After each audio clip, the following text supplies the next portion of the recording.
Has there ever been an instant where someone stares directly at you and instructs you to perform an action so completely preposterous, so deeply unfair, that your mind momentarily freezes? As if expecting a joke, the just kidding that never materializes. That was my experience, standing on the veranda of my own cabin, a structure my grandfather erected with his own labor, a place imbued with more memories than I could enumerate, hearing Brenda McNout, president of the recently established Lakeview Estates Homeowners Association, inform me that I had a 30-day ultimatum to tear it down. 30 days or there would be consequences. I find it hard to credit even now, despite having lived through it. This narrative, well, it demonstrates that occasionally an individual, armed with specific expertise and considerable justifiable indignation, can achieve monumental feats, or, in this particular situation, shift an entire neighborhood. My cabin represented more than mere construction. It was a heritage, nestled on a secluded private peninsula on Whisper Wind Lake. It was unassuming, crafted from regional wood, featuring a broad stone chimney and a porch that had seen more dawns than Brenda McNout had likely consumed warm meals. My grandfather, an individual who comprehended terrain as a poet grasps language, had obtained the parcel, and, as it transpired, a considerably larger section, back in the 40s. He was a surveyor professionally, yet an artist in spirit, and this cabin stood as his crowning achievement of tranquil seclusion. I had passed every summer of my youth there, acquiring skills in fishing, stone skipping, and recognizing constellations, far removed from the city's commotion. Following his death, it transformed into my refuge, a spot for rejuvenation and contemplation. You see, I am an engineer, a professional problem solver, and the serene lucidity the lake offered was vital for my occupation and personal welfare. I had painstakingly preserved it, honoring its past, making certain it remained robust and safe, an ideal fusion of pastoral allure and understated grace. It was certainly not an unsightly blemish, unless, naturally, one's vision was affronted by anything that failed to exude ostentatious wealth and bland uniformity. The Lakeview Estates project had emerged approximately a decade prior on the opposite shore of a minor inlet from my peninsula. It consisted of a cluster of those excessively large, identical houses, all appearing somewhat startled, packed onto parcels scarcely adequate for their own silhouettes. I had given them little attention. My property was, in my estimation, plainly separate, divided by water and a dense grove of mature pines my grandfather had purposefully preserved as a natural screen. My initial awareness of any homeowners association came via a flamboyantly printed leaflet affixed to my mailbox, heralding its establishment and detailing community regulations more appropriate for a suburban cul-de-sac than a lakeside enclave. I had discarded it, presuming it was not relevant to me. My land was not included in their development, or so I believed. Approximately 1 week following the appearance of the flyer, Brenda McNout made her arrival. She drove up my extensive gravel driveway in an immaculate white SUV that appeared entirely unfamiliar with dirt. Its engine emitted a faintly restrained rumble, seemingly reflecting her own temperament. She was a lady of a particular vintage, impeccably coiffed, attired in what could only be termed ostentatiously costly casual wear, the sort intended to induce feelings of inadequacy in those wearing genuinely comfortable attire. Her mouth was set in a perpetual grimace of disapproval, and her eyes, subtly enlarged by designer spectacles, surveyed my cabin with an expression a health inspector might use for a dilapidated restaurant. "Mr. Jensen," she stated, rather than inquired, her voice possessing that piercing, abrasive quality of an individual used to unquestioning compliance. "That is I," I responded, moving onto the porch and cleaning grease from my hands. "I was just repairing the old water pump. How may I assist you?" "I am Brenda McNout," she proclaimed, as though revealing her royal status, president of the Lakeview Estates Homeowners Association. She paused, evidently anticipating a degree of deference. When no such deference appeared, she proceeded, "You're building here." She vaguely indicated my cabin with a disdainful wave of her hand, her bracelets clinking like diminutive, irate bells. "Has become a subject of concern for the association." "Concern?" I inquired, my eyebrows beginning to arch. What kind of concern? This was, after all, my private land, well beyond her supposed authority. Frankly, it's an eyesore, she pronounced, her nose crinkling as though detecting an offensive odor. And more significantly, it is blocking the community's intended access to the lake. The former owner of your parcel had an unofficial arrangement, you understand. This was entirely new information to me. My grandfather was not one for informal understandings that jeopardized his property. I maintained a level tone. My grandfather possessed this land for more than 70 years. He constructed this cabin personally. There is no community access point here. This is private land. The public boat ramp is located 2 miles along the shoreline. Brenda emitted a sigh of purely feigned impatience. Look, Mr. Jensen, Lakeview Estates is a select community. We uphold particular standards, and we have intentions for a community dock and leisure zone. Your cabin obstructs these plans. I am certain it also fails to meet code, she added, giving it another scornful survey. It is most probably an unpermitted building. Every word felt like a small jab. Unpermitted. My grandfather was a certified surveyor who essentially authored the guide on regional construction methods. Eyesore. This cabin possessed more character than the entirety of Lakeview Estates. I sensed that familiar gradual simmering in my chest, the sensation that invariably heralded either an extended period of problem-solving or a pointed confrontation. Mrs. McNaught, I stated, my tone perilously serene. This cabin is entirely robust, completely permitted, and has existed longer than any residence in your development. No public or community easement exists on this property. I recommend you verify your information and consult your plat maps. She genuinely scoffed. Our legal team has examined all pertinent documents. The initial plat for Lakeview Estates distinctly indicates a utility and access easement traversing this very area. She gestured imprecisely toward my little sandy shore. This is for the improvement of the whole community. Your grandfather was probably grandfathered in, as it were. However, such consideration does not apply to later owners, who permit the property to deteriorate and hinder community progress. Deterioration? I re-roofed it just last autumn and changed 2 windows the preceding spring. There is no deterioration, I declared unequivocally. That is subjective, she retorted with a sniff. And our viewpoint, as the HOA acting for all homeowners, is that this building must be removed. It negatively affects property values. It is an eyesore. It is obstructing legitimate access. She then retrieved a neatly folded letter from her costly handbag. This serves as an official notice from the Lakeview Estates HOA. You are granted 30 days to raise the structure and vacate the premises. Non-compliance will lead to the HOA undertaking its removal, and you will be invoiced for all related expenses, in addition to substantial daily penalties. I accepted the letter, my hand remarkably firm. The absolute, unadulterated audacity of it was astounding. Demolish my grandfather's cabin, my cabin, so her small association could gain easier access to the water. I opened it. Everything was detailed in harsh, menacing terms, referencing bylaws I had never consented to, easements absent from my deeds, and regulations that were inapplicable. It bore the signature of Brenda McNaught, president, and 2 other unfamiliar names, likely her board associates, the facilitators. I raised my eyes to her. Her expression was one of complacent assurance. She truly thought she possessed all the advantages. She presumed I was merely some weekend enthusiast she could intimidate into yielding. She was oblivious to the person she was confronting, or, more significantly, to the careful arrangements my grandfather had established many years prior. The preliminary surprise was fading, giving way to a firm, steely determination. This was not merely an assault on my land, it was an affront to my family's heritage and to fundamental decency. Mrs. McNaught, I stated deliberately, meticulously refolding the letter and placing it in my pocket, you are profoundly misinformed, and I believe you will come to rue this action. Her smile was faint and disagreeable. I find that unlikely, Mr. Jensen. The HOA invariably achieves its objectives. We retain excellent legal counsel. 30 days. She pivoted, her absurd SUV spraying gravel as it backed away, a final display of dust and haughtiness.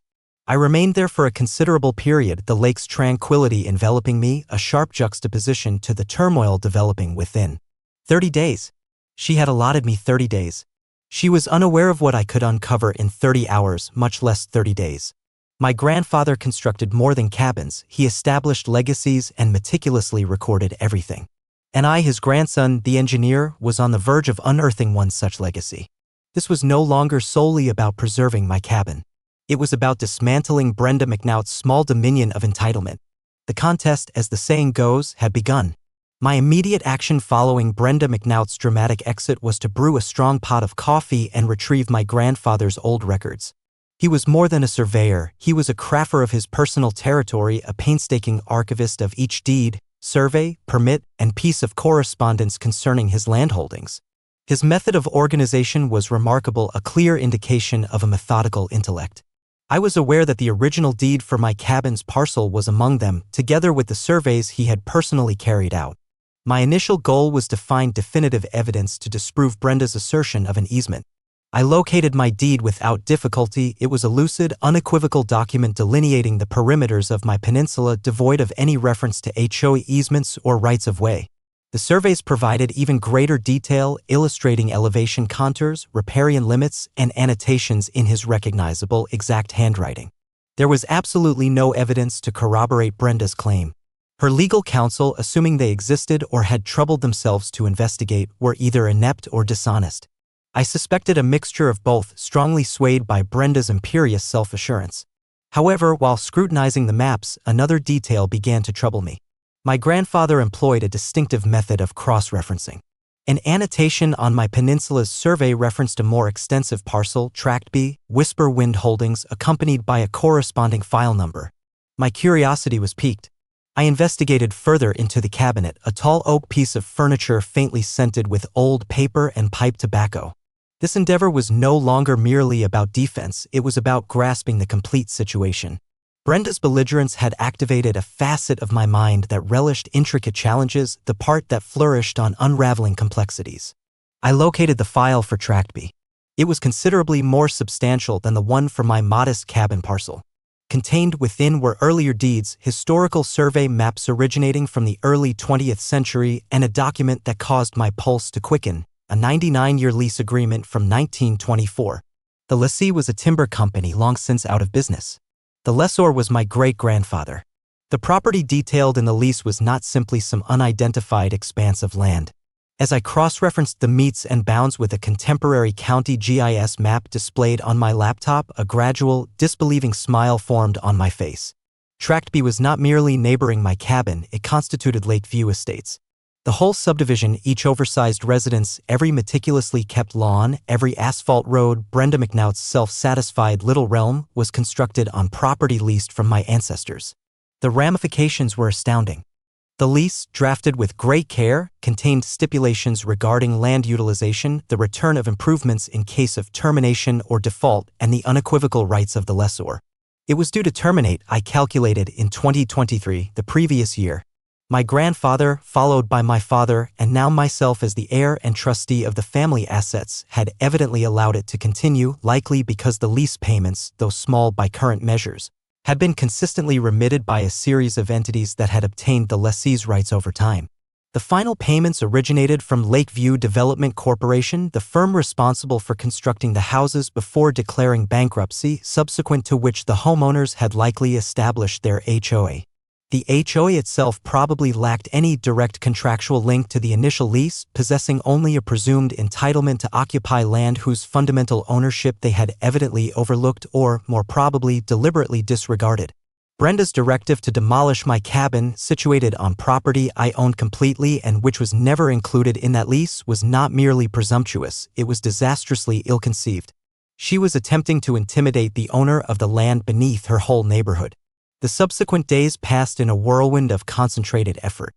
I got in touch with my family's attorney, an astute and seasoned professional named Arthur Jenkins, who had managed my grandfather's affairs. Upon detailing the circumstances and transmitting to him copies of the lease and my grandfather's annotations, a prolonged silence ensued on the telephone, succeeded by a soft whistle. "Michael," he uttered, his tone laced with incredulity and enthusiasm, "are you aware of the significance of what you possess? This lease is absolutely binding. And if it terminated last year without any negotiation for renewal, well, the residents of Lakeview Estates are, to phrase it gently, unauthorized occupants, trespassers on your property. He recommended I compile all correspondence, photographs, and any evidence pertaining to the HOA's harassment. Furthermore, he proposed a title search to ensure with absolute certainty that no later manipulations had obscured my family's ownership. But based on what you have presented, Arthur remarked, your grandfather secured this impeccably. Brenda McNaught has initiated a conflict with adornment power, and you, young man, are poised to awaken it. Concurrently, Brenda showed no signs of relenting. I began to get official appearing notice of violation letters from the HOA. One cited an unapproved exterior paint shade on my cabin, the identical weathered cedar stain it had borne for 3 decades. Another concerned unkempt landscaping, seemingly alluding to the native wildflowers and pine needles I regarded as part of its appeal. Every notice included a threat of daily escalating fines. Subsequently, passive-aggressive maneuvers began. Someone started depositing their garbage bags just beyond my driveway entrance. On 2 occasions, I discovered nails strewn on the gravel, minor acts intended to vex and intimidate. I meticulously recorded all incidents, capturing photographs and noting dates and times. I installed a pair of inconspicuous motion-activated security cameras monitoring my driveway and the access to my cabin. My engineering expertise facilitated this, and I even configured them to transmit footage to a secure cloud server. One afternoon, an anxious-appearing young man from a local tree trimming company arrived. He stated that the HOA had engaged his services to remove some dangerous trees along the waterfront, precisely where my grandfather's cherished old maples were situated, the trees that provided perfect shade for my porch. I courteously yet assertively advised him that he was on private land, displayed my survey markers, and clarified that any tree felling would be viewed as vandalism and trespass, adding that I had previously contacted the sheriff regarding unauthorized entry. He apologized abundantly and quickly departed, likely glad to be extricated from the situation. Brenda was undeniably intensifying her efforts, attempting to elicit a response or perhaps incrementally encroach upon my property. The title search returned completely clear. My family's trust was the undeniable owner of Tract B, unencumbered. The lease being the sole major encumbrance, an encumbrance now lapsed, Arthur commenced drafting the requisite legal notifications. Our plan was not merely to instruct Brenda to cease her actions concerning the cabin. We intended to notify the entire Lakeview Estates Homeowners Association, and consequently every homeowner within it, that their occupation of that land was henceforth contingent upon the express consent of the landowner myself, and that such consent would not be granted under the existing HOA leadership. The irony was delectable. Brenda coveted my small portion of the lake. She was soon to discover I possessed the entirety of it, and she was no longer welcome to partake. The emotion was more than just vindication. It was a deep feeling of assuming my grandfather's role, of utilizing the foresight he had demonstrated all those years prior. He had recognized the worth of the land and had safeguarded it. Now, the responsibility was mine. The 30-day ultimatum Brenda had issued was rapidly nearing. I opted to allow it to draw nearer, permitting her to revel in her supposed authority a bit longer. Her downfall would thus be all the more severe. Arthur Jenkins, my attorney, was an individual who valued the subtleties of legal maneuvering as much as I valued an expertly crafted diagram. He was of the old guard, possessing a sharp intellect and a tenaciousness like a bulldog, concealed beneath a refined manner. When he ultimately possessed all the paperwork, my grandfather's detailed records, the validated title searches, the lapsed lease, and my expanding file on Brenda McNaught's harassment campaign, which included security camera footage of what appeared suspiciously to be Brenda's equally immaculate but distinctly colored SUV, stopping near my driveway late one evening shortly before a new scattering of nails was found. He reclined in his leather chair, tented his fingers, and emitted a contented sigh. "Michael," he stated, "this is beyond a simple victory. It's a legal work of art, thanks to your grandfather." The man was prescient. The conditions of this lease's reversion are exceptionally explicit. Upon termination, without renewal, or in the event of a substantial breach by the lessee or their successors, the land and all fixed improvements upon it revert to the lessor, unencumbered. He allowed this to register. All fixed improvements. That includes houses, roads, everything. My jaw clenched. So, in theory, I possess their houses. Theoretically and in practice, yes, Arthur affirmed. Now, adopting that stance immediately is quite forceful. What we are unquestionably permitted to do is notify them that the lease governing their development has lapsed, that they are presently occupying the land without a legitimate agreement, and that ongoing occupation necessitates a new accord with you, the landowner, or their departure. He paused. Considering the conduct of this HOA president, I doubt a courteous letter will adequately communicate the seriousness of the circumstances. Brenda, acting predictably, dictated our subsequent action. Approximately 1 week prior to the expiration of her self-imposed 30-day demolition deadline for my cabin, I received a registered letter.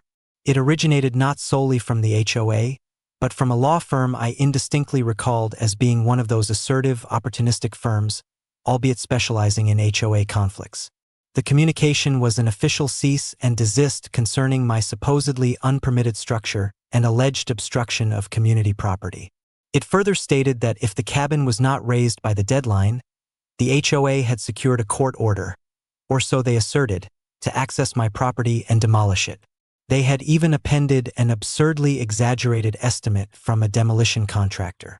The unmitigated nerve was astounding. They were menacing the destruction of my home, predicated on a basis of falsehoods and fabricated authority. Arthur, I stated via telephone, my voice constricted with restrained fury. They assert possession of a court order. Is it even possible for them to obtain one so rapidly, ex parte, without me being formally served or informed of a hearing? Arthur gave a dry chuckle. Exceedingly improbable for a situation of this nature, Michael, particularly considering the property boundaries. It's a deception, a highly aggressive one. They are attempting to frighten you into submission. Or perhaps Brenda has succeeded in deceiving some poorly compensated magistrate's clerk with an altered plat map. We must confirm whether any such order genuinely exists. More crucially, however, this represents the overstep we required. This is no longer mere harassment, it is a documented menace of private property destruction under false pretenses by an organization that is, itself, trespassing. He was correct. Brenda's arrogance was her downfall. Her conviction in her own authority and her disdain for me had led her to overextend herself. My determination solidified.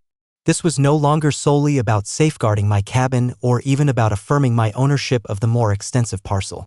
This concerned accountability, it concerned dismantling the corrupt and oppressive power system Brenda had established.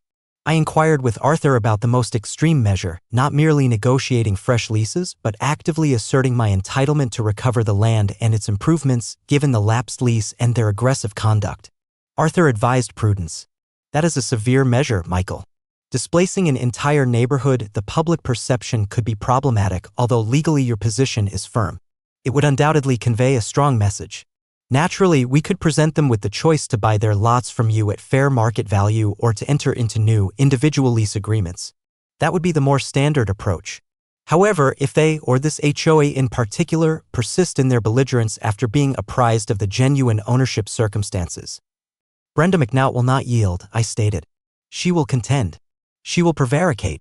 She will attempt to mobilize the homeowners with a fabricated tale of woe about an unreasonable landlord. She will not acknowledge sense until sense is the sole survivor amidst the ruins of her petty domain. I consider the other homeowners. Were they all akin to Brenda? Likely not. Yet the HOA board, the facilitators who endorsed those menacing letters, were culpable. And any resident who passively allowed Brenda to trample over basic decency and legal principles also shared some of the blame. Let us prepare for every eventuality, Arthur. However, I wish to retain the option of eliminating the entire HOA apparatus. If they desire to reside there, it will be under my conditions, equitable conditions, with no sign of Brenda McNaught or her associates. Arthur commenced his work. He initially confirmed, as anticipated, that no valid court order for demolition was in place. The HOA's legal representatives had either been misled by Brenda or were party to the deception. He subsequently prepared an extensive set of documents, an official notification of lease termination addressed to the Lakeview Estates Homeowners Association and to every individual homeowner, a precise declaration of my family's ownership of Tract B, copies of the original lease agreement with the reversion clause emphasized, and a directive that the HOA instantly cease all harassment and threats targeting me and my property.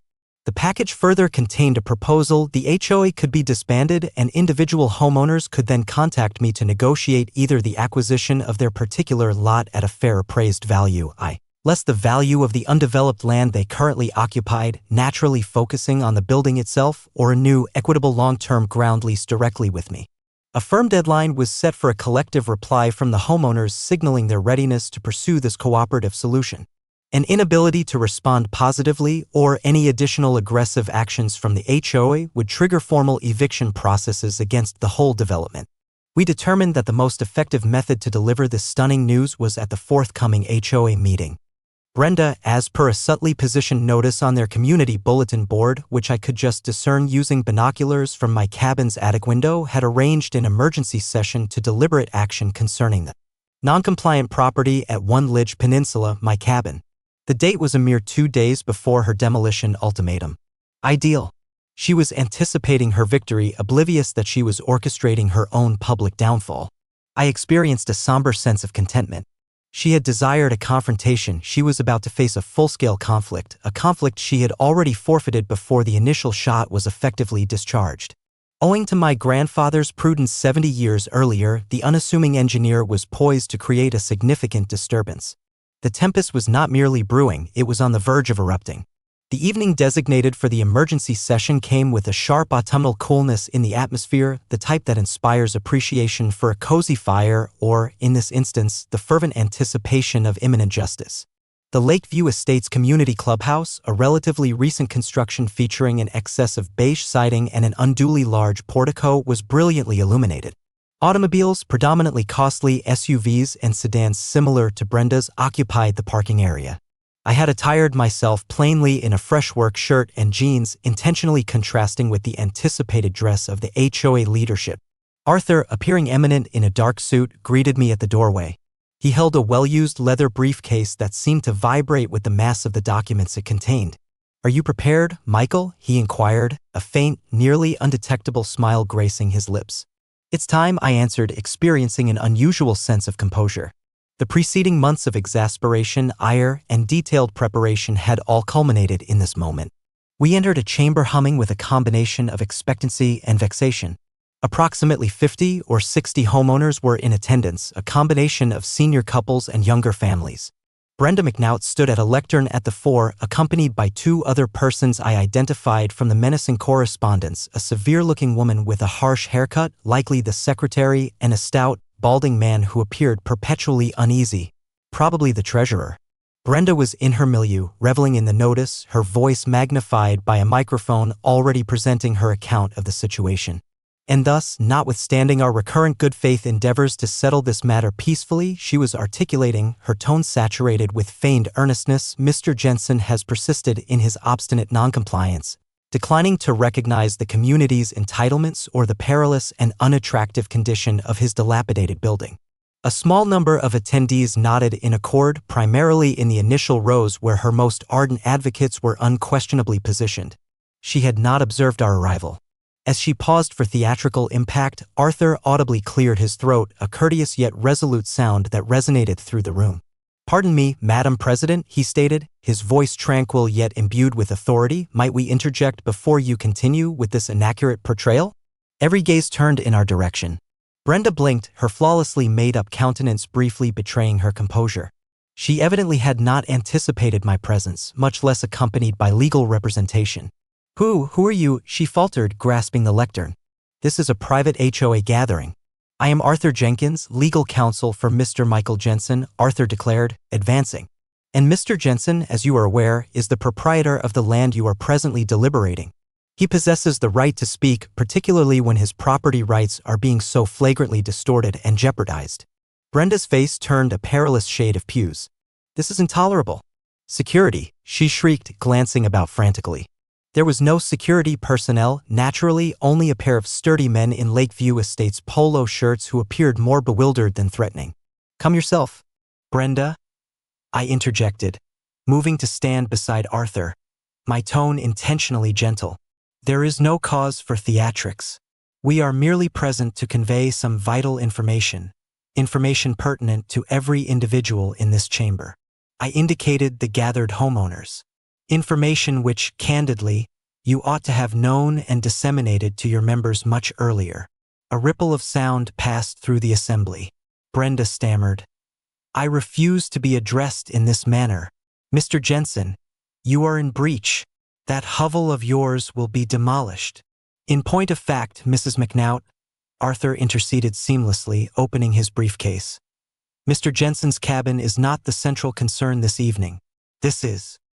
He extracted a substantial rolled-up document, a superior quality reproduction of my great-grandfather's initial survey map of Tract B, superimposed with the contemporary plat of Lakeview Estates. He unfurled it dramatically, displaying it for everyone's view.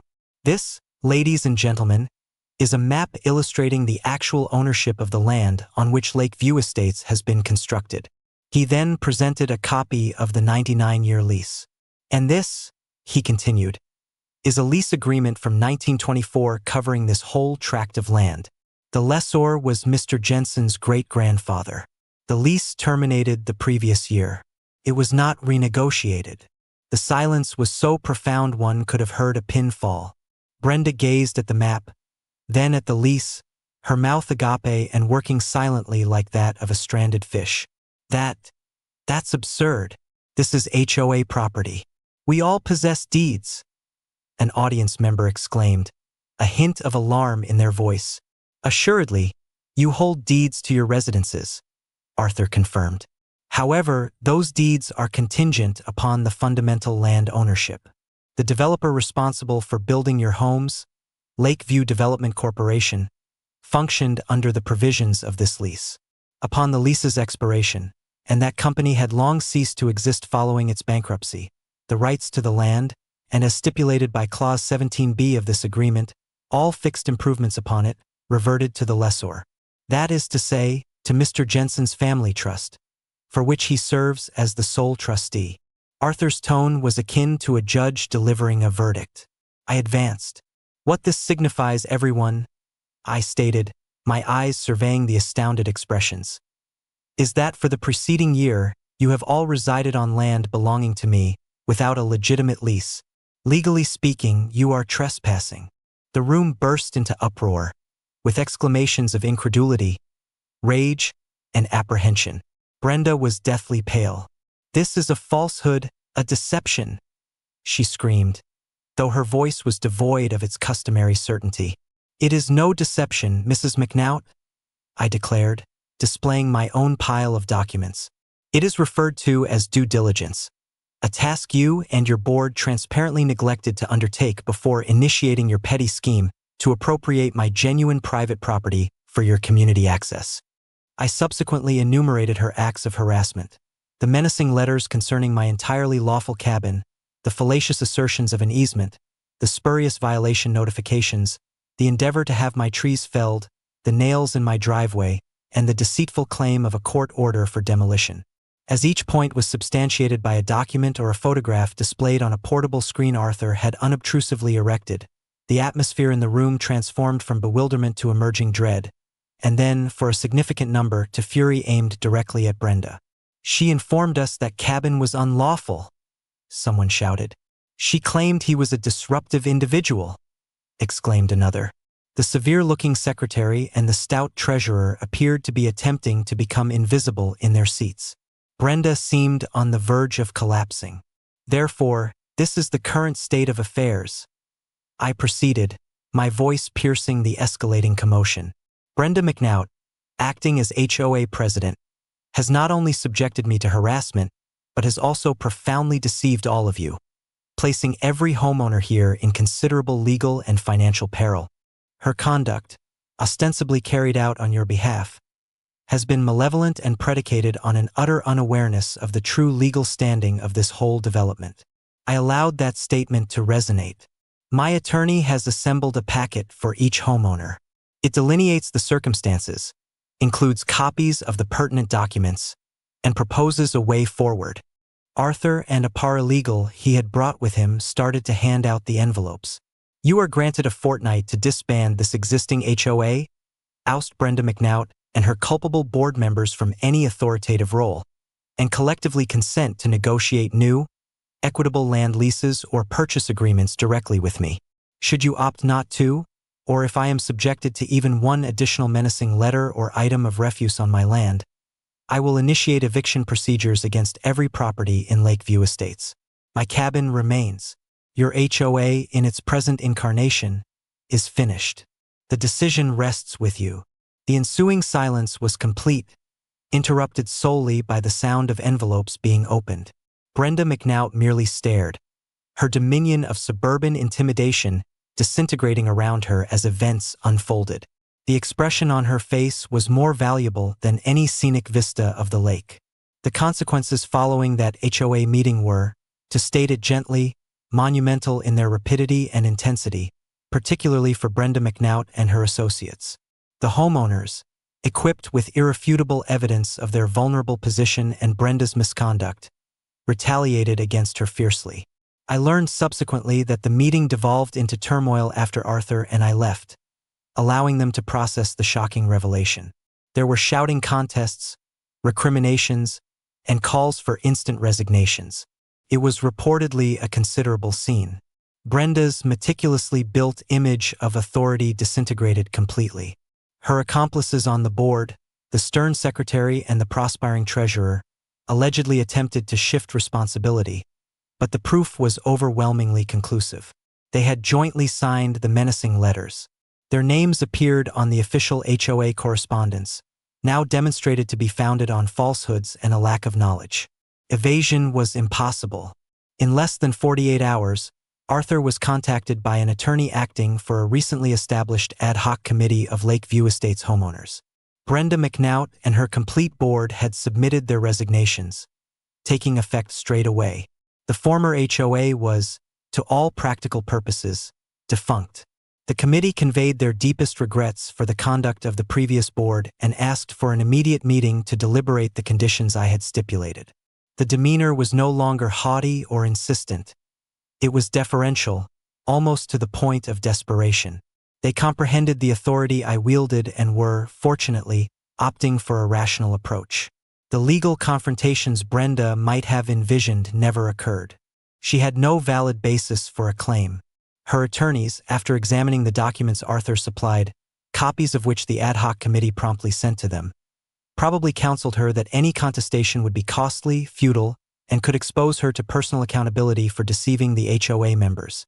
She disappeared from the Lakeview Estates vicinity almost instantaneously. Her immaculate white SUV was observed laden to capacity a week thereafter, departing the development permanently. It was rumored she relocated several states distant, likely to impose her unique style of administrative appeal upon another unwary community, although I suspected she would never again exercise authority with such recklessness. One can certainly hope. The discussions with the new homeowners committee proceeded with unexpected ease. They were undoubtedly apprehensive, yet also relieved to be free from Brenda's control.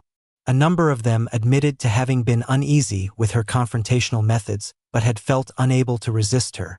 Arthur and I collaborated with them to determine equitable market values for their parcels, essentially the worth of the land itself, since the houses had legally reverted to my ownership with the lapsed lease. I had no desire to become an exploitative landlord or to arbitrarily evict families. My conflict had been with Brenda and the oppressive HOA system she embodied. Consequently, I presented them with two alternatives. They could acquire the land beneath their houses from me at its appraised worth, thereby becoming complete and rightful landowners. Alternatively, they could enter into new long-term ground leases featuring sensible annual payments and unambiguous, fair conditions. Conditions that expressly prohibited the establishment of any new HOA possessing the sort of extensive powers Brenda had misused. The majority opted to purchase their lots. This represented a substantial unforeseen expenditure for them, undoubtedly, but it safeguarded their homes and financial stakes. For those unable to afford an outright purchase, the lease alternative offered security. During the ensuing 6 months, the entire neighborhood underwent a transformation. The Lakeview Estates HOA was officially disbanded. The roads and communal spaces, which also came under my ownership, were conveyed to a straightforward maintenance trust financed by modest, transparent annual contributions from each resident and overseen by an elected board with severely restricted authority concentrated exclusively on vital maintenance. There were no longer any meddling aesthetic committees or minor despots. My small lakeside cabin, the instigator of this entire narrative, stood unaltered precisely as my grandfather had constructed it. The vista from its porch had improved, not due to any physical alteration, but because the atmosphere of animosity from the other side of the inlet had vanished, supplanted by a tranquil, deferential coexistence. The new residents were, for the most part, respectable individuals who, once liberated from Brenda's sway, simply desired to live in peace. Some even gestured in greeting when they observed me on my dock.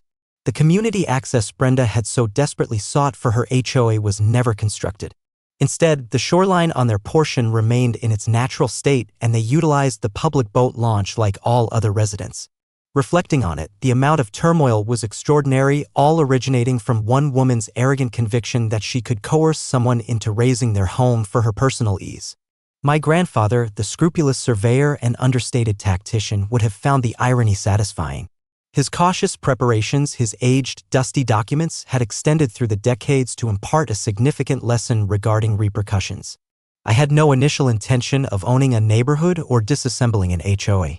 My sole aim was to preserve my cabin, my refuge. However, Brenda McNaught, through her haughtiness, compelled my actions and, in doing so, unintentionally gave me control over her whole domain. She misjudged the unassuming engineer, the descendant of the man who understood the land. She discovered through bitter experience that one should invariably verify the actual ownership of the ground beneath one's feet before issuing demands.